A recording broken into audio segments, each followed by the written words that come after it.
The private jet was ready for departure. Its engines had passed inspection. The passengers were already seated. The cabin door was about to close. Then the captain took one look at the maintenance log, removed his headset, and quietly said 5 words that froze the entire airport. "I'm not flying this aircraft." Within minutes, 2 more pilots reviewed the same paperwork. Both reached the identical conclusion. Neither would touch the controls. Executives gathered nervously beside the sleek white jet parked on the private terminal ramp. At the center of the growing argument stood Victoria Langford, the powerful CEO of Langford Global Holdings. She was furious. "This is ridiculous," she shouted. "The aircraft has already been repaired." No one answered immediately. Instead, every pilot looked toward the same man standing quietly near the hangar. Daniel Brooks. A 39-year-old aircraft mechanic wearing grease-stained coveralls and carrying a worn toolbox. To most people, he looked like an ordinary maintenance contractor. Only a few airport employees knew his story. Daniel was a widowed single father raising his 8-year-old daughter, Emma.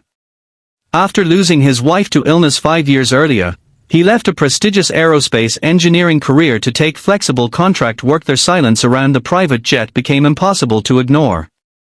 Victoria Langford stood on the airport ramp with folded arms, watching another pilot step down from the aircraft. His expression was calm but firm. "I'm sorry, Ms. Langford. I won't fly it." Victoria's patience snapped. "This is the 3rd pilot." The aircraft passed inspection. The captain handed her the maintenance log.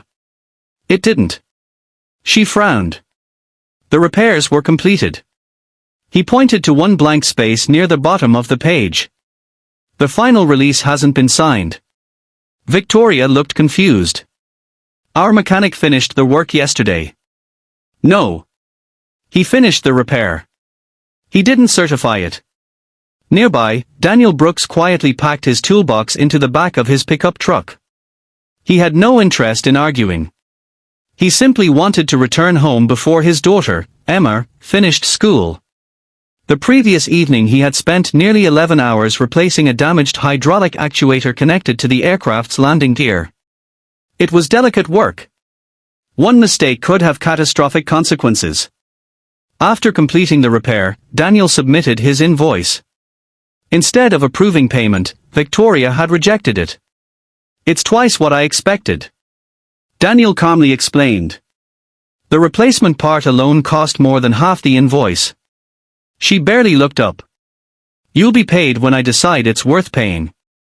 Daniel quietly closed his folder. "In that case, I cannot legally certify the aircraft." Then he walked away. He hadn't disabled the airplane. He hadn't removed any parts. He had simply refused to sign the final airworthiness release required after major maintenance. Without that certification, no responsible pilot would fly. Back on the ramp, Victoria called another charter captain. Within 30 minutes he arrived, reviewed the documents, and reached the same conclusion. No signed maintenance release. No flight. She became increasingly frustrated. "This is ridiculous." The captain remained respectful. "It isn't about money. It's about aviation law. If I ignore incomplete maintenance documentation, I'm risking my license. And everyone's lives." By late afternoon, the story had spread throughout the airport. Mechanics, pilots, ground crews. Everyone knew what had happened. No one blamed Daniel. Among aviation professionals, his reputation was exceptional. He was known for meticulous inspections and refusing shortcuts, even when customers complained. One senior mechanic quietly remarked, "If Daniel won't sign it, there's a reason." Meanwhile, Emma waited patiently in Daniel's small workshop after school. She noticed her father unusually quiet. "Long day." Daniel smiled. "A little. Did someone yell at you again?" He laughed softly. "Only a little louder than usual." Emma placed a juice box beside him. "Mom used to say angry people are usually scared. Daniel looked at the framed photograph of his late wife hanging above the workbench. She was often right. That evening, Victoria received an unexpected phone call. It came from the chairman of her own board. "I've heard about the aircraft." She sighed. "The mechanic is holding my jet hostage." The chairman paused. "No. He's protecting your company."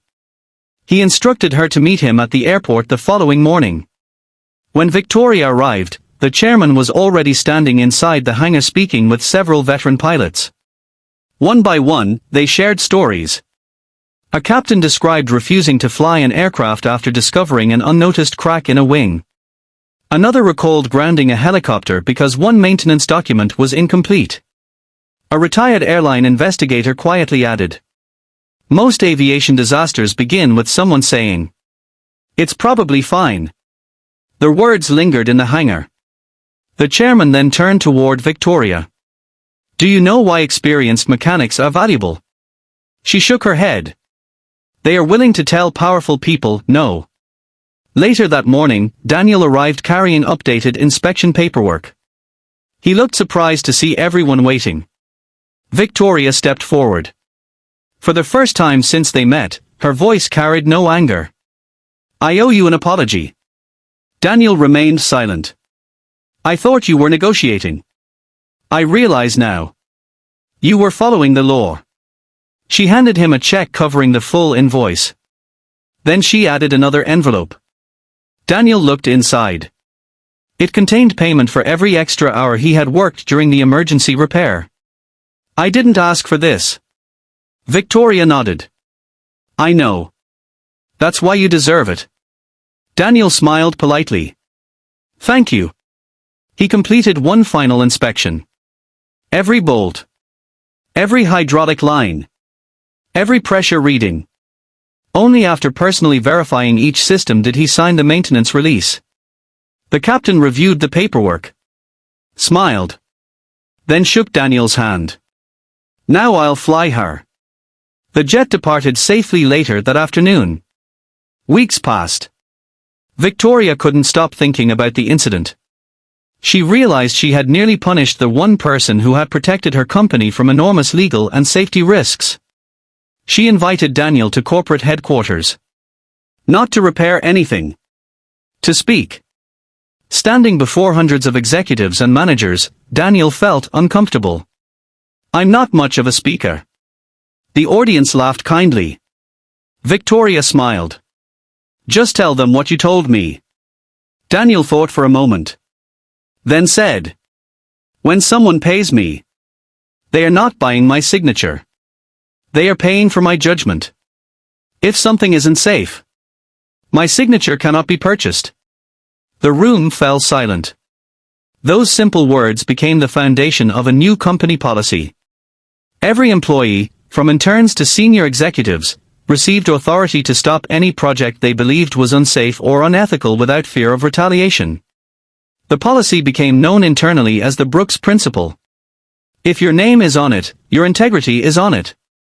Months later, the company received a national award for excellence in aviation safety. During the ceremony, a journalist asked Victoria what had inspired such sweeping changes. She smiled. "A single father with a toolbox." The reporter looked surprised. "Really?" She nodded. "He reminded me that the most valuable employees aren't the ones who always say yes. They are the ones brave enough to say no when everyone else wants convenience." That evening, Daniel returned home. Emma met him at the front door. "Dad. How was school?" "Great." She noticed a small plaque he carried. "What did you win?" Daniel smiled. "It's for helping make airplanes safer." Emma looked thoughtful. "So, doing the right thing finally paid." Daniel laughed. "It always pays. Sometimes. Just not immediately." Years later, pilots at the airport still remembered the day every captain refused to take off. Many assumed it was because a mechanic hadn't been paid. But those who knew the full story understood the truth. The flight was delayed not by money, but by integrity. Because one honest single father refused to place his signature above safety, and in doing so reminded an entire company that the lives inside an aircraft are always worth more than the schedule outside it.